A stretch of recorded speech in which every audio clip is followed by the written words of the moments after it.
토트넘 팬들의 분노. 다이어, 손한테 소리쳐. 너 미쳤어? 다이어, 너가 실수할 때는 잊었나? 토트넘은 2일 한국 시간 영국 미들즈브러에 위치한 리버사이드 스타디움에서 열린 2021-2022 FA컵 5라운드 16강 5라운드에서 연장 접전 끝에 0-1로 패했다. 전 후반을 0-0으로 마무리한 토트넘은 연장 후반 결승골을 내주며 8강 진출에 실패했다. 반면 맨체스터 유나이티드를 꺾고 16강에 올랐던 미들즈브러는 토트넘까지 꺾는 기염을 토했다. 해리 케인 클루셉스키와 함께 공격에 나선 손흥민은 활발히 뛰었지만 골과 어시스트를 기록하지 못했다. 설상가상 후반 35분 문제가 발생했다.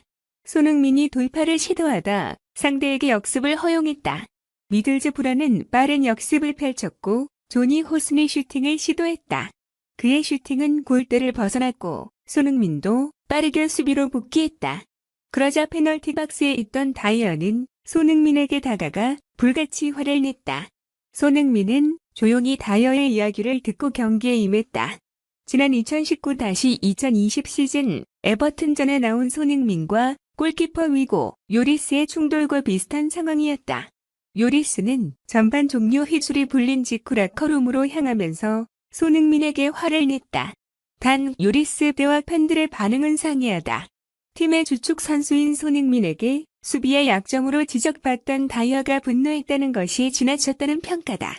글로벌 레딧의 토트넘 커뮤니티에서는 손흥민이 아닌 다이어를 성토하는 글이 이어졌다.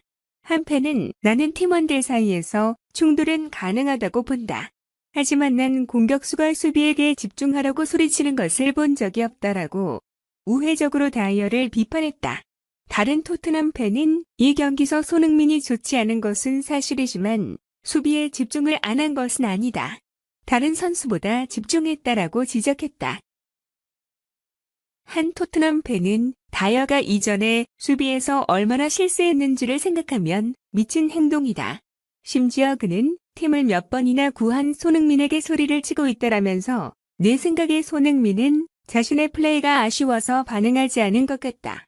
하지만 다이어가 소리친다고 제발이라고 한숨을 내쉬었다.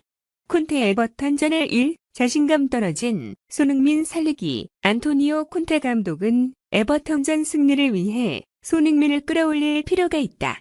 토트넘 홀스퍼는 8일 오전 5시 한국 시간 영국 런던에 위치한 토트넘 홀스퍼 스타디움에서 에버턴과 잉글리시 프리미어리그 EPL 28라운드를 치른다.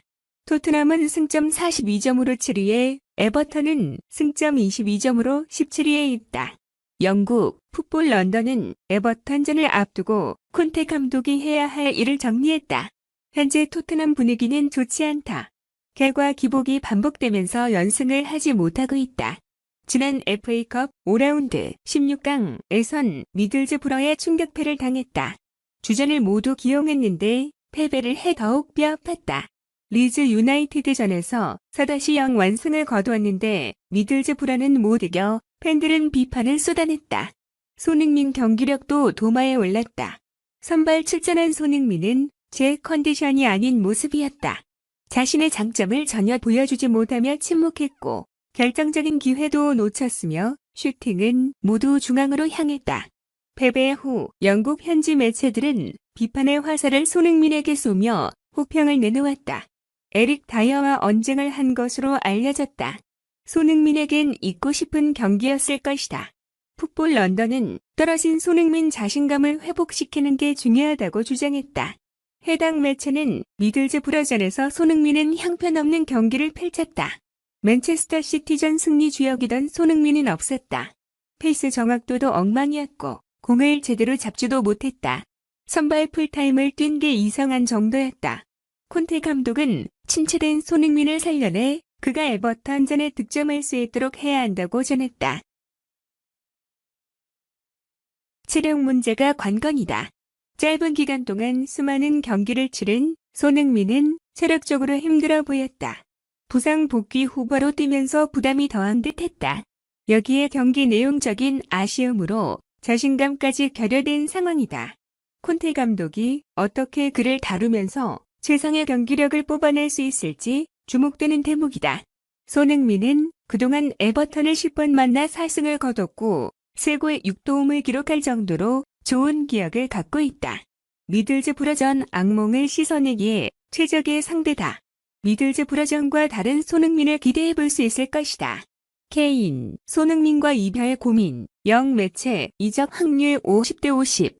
해리 케인은 다시 한번 토트넘을 떠나는 걸 고민하고 있는 중이다. 영국 이브닝 스탠다드는 3일 한국 시간 토트넘의 FA컵 탈락은 구단에서의 케인의 장기적인 미래에 대한 의심을 더 불러일으켰다고 보도했다.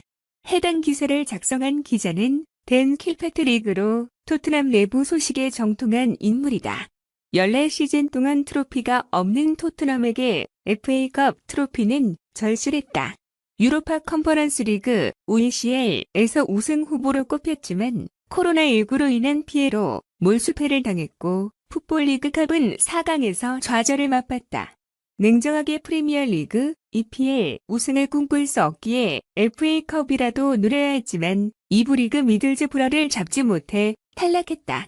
이번 시즌에도 무관이 유력해졌다. 토트넘이 또 트로피 획득에 실패한 뒤 모든 시선은 케인에게 향하고 있다. 케인은 임대 시절을 제외하고 토트넘에서만 뛴 원클럽맨 레전드지만 지난 여름에 팀을 떠나려고 했기 때문이다. 우승을 향한 열망이 케인이 이적을 추진한 결정적인 이유였다. 케인도 곧 30대를 바라보는 입장에서 우승 없이 커리어를 끝내고 싶지는 않았을 것이다. 다니엘 레비 회장의 강경한 입장에 케인의 이적 계획은 수포로 돌아갔다. 안토니오 콘테 감독이 토트넘 지휘봉을 잡으면서 케인도 다시 팀에 집중하는 모습을 보여주고 있지만 아직 미래에 대한 결정은 내리지 않은 것으로 알려졌다. 이브닝 스탠다드는 케인은 여름이 되면 토트넘과 계약이 2년 남게 된다. 이번 시즌이 끝나고 케인이 이적을 시도할 확률은 50대 50이다. 토트넘이 FA컵에서 우승했더라면 그의 결정에 중요한 요소가 됐을 것이라는 사실은 명확하다고 설명했다. 이제 토트넘이라는 구단이 얼마나 우승을 열망하고 있는지를 보여줘야 케인의 잔류를 설득시킬 수가 있다. 이번 여름 토트넘은 콘테 감독을 전폭적으로 지지해주기 위해 막대한 지출을 예고하고 있는 상황. 하지만 지난 겨울처럼 영입이 지지부진하거나 막상 영입이 제대로 이뤄지지 않는다면 케인은 다시 팀을 떠나려고 할 것이다. 마지막으로 이브닝 스탠다드는 케인의 결정은 궁극적으로 콘테 감독의 미래와 선수단 개편이 충분히 뒷받침되는지에 달려있을 수 있다. 하지만 FA컵 탈락은 토트넘의 희망에 타격을 입혔다고 덧붙였다.